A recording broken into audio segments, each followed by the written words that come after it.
السلام عليكم ورحمة الله وبركاته. دمان أصحابتك حرين بيج كان لأنت تبدل دونك مقالة مندرة وحنين كعود سنينا إن النجار على حاتان ما دام أنا سوريين روايتي حلوان وحلقة على قيبتي تستحات وحن أسوري ويني السبب ترى مشغول ترى أو جود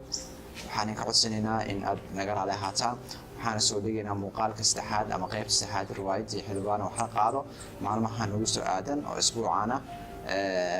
waxaa kaloo soo wadnaa muuqaalo kale oo xiiso leh waxaan rajaynayaa in si wanaagsan aad noogu xirnaatiin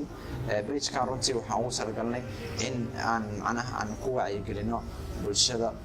reer Mandheera maadaama aan ognahay in dhibaatooyin badan ay ka jiraan xilligan